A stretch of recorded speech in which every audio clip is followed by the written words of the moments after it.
mesdames, messieurs, il m'est un privilège de prendre la parole pour retracer les différentes entrées de Kémy Séba en Haïti.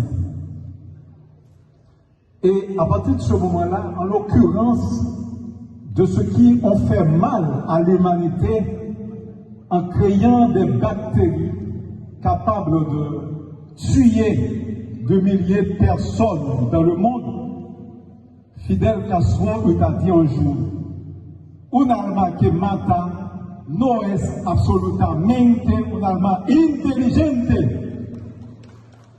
Une âme qui tue n'est absolument pas une âme intelligente. Kémy Séba n'est pas une âme qui tue. Il n'est pas une âme qui tue. C'est une âme qui fortifie les âmes endormies sous les fracas des impérialistes qui les ont discriminés. C'est une âme qui renforce le mental des peuples endormis pour sortir des pattes maudites des impérialistes occidentaux. Et c'est pourquoi, dans ce contexte de son avènement en Haïti, tantôt à Café Philo, à Port-au-Prince, tantôt au centre Le Pen de Gonaïve, tantôt à Cap-Haïtien, de la brise de mer à la faculté de droit du Cap-Haïtien, il nous a lancé des messages vibrants sur le fait que Haïti, c'est un pays bloqué par la puissance occidentale et que l'ennemi numéro 1 d'Haïti, ce ne sont pas les gangs haïtiens. L'ennemi numéro 1 d'Haïti, ce n'est pas le peuple haïtien, mais l'ennemi numéro 1 d'Haïti, c'est la puissance de l'Amérique et la puissance impérialiste occidentale. La puissance de l'Amérique se dit exactement comme la terre du diable. Et est-ce pourquoi à Madrid, Kémy Séba et son équipe a été un peu retardée? L'équipe de Kémy Séba a été retardée à Madrid parce que l'impérialiste occidental a peur de lui. Il sait très clairement que venir en Haïti, ça va susciter de débats révolutionnaires autour du panafricanisme, et on a le centre du panafricanisme en Haïti avec sa présence, puisque le panafricanisme est une option pour la reconstruction d'Haïti.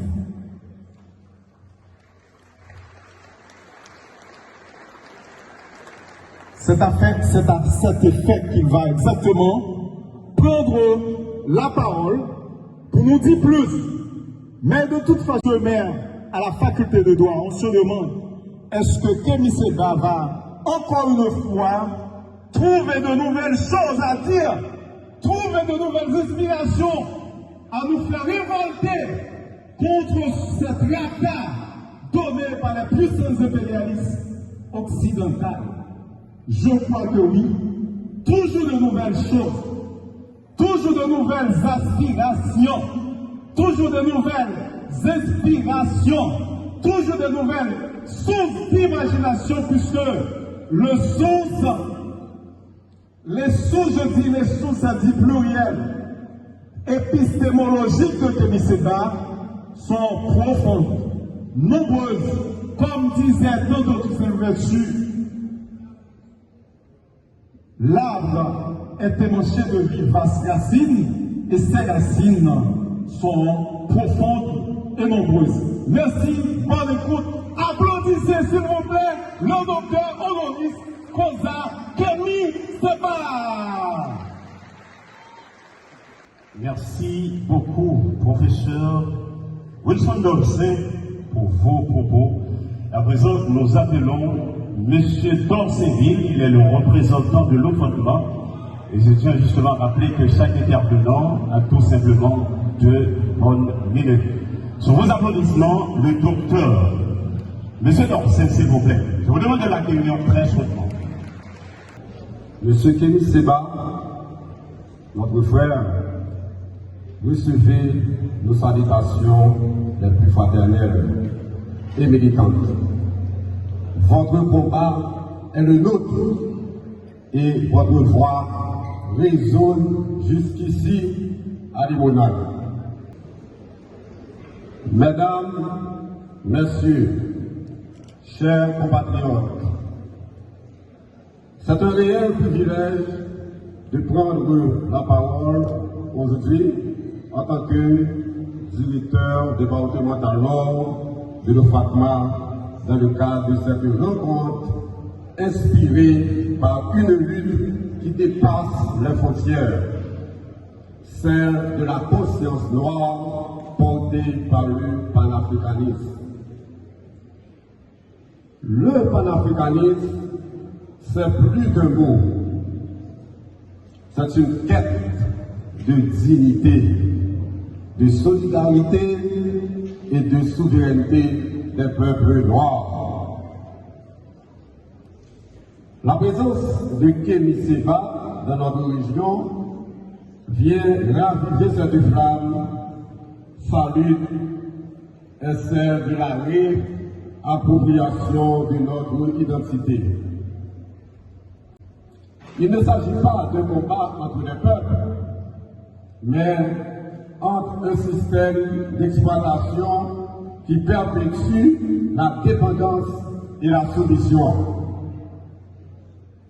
En tant que représentant de l'OFACMA, je ne peux que m'incliner devant cet appel à la mobilisation des forces vives de notre société, car la sécurité sociale, l'éducation, la santé, l'émancipation économique sont au cœur de cette lutte.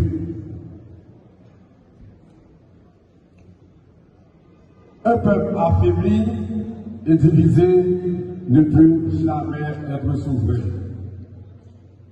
La visite aujourd'hui est un moment de réflexion, oui, mais aussi d'action. Elle nous invite à renforcer nos liens, bâtir des ponts entre Haïti et l'Afrique et à croire en notre propre puissance collective. Kémy Séba, nous invitons à sortir du silence, à défendre notre souveraineté et à reprendre en main notre destin. Ici, les messages de Kémy Séba correspondent parfaitement à ceux véhiculés dans le livre Bakarakai de Dr. Karl Michel. Ce livre, bien plus qu'un récit, est un acte de mémoire, une démarche de retour aux sources. Et je vais d'ailleurs profiter de cette occasion pour donner un exemplaire à M. Séba. Bakarakai, c'est aussi un message à notre jeunesse, celui de croire que le salut ne viendra pas d'ailleurs, mais de chez nous, de la caille, de notre capacité à construire un avenir enraciné dans nos valeurs. Que vive Haïti consciente de son histoire. Que vive le panafricanisme comme force de reconstruction. Je vous remercie. Merci, M. Dorsey.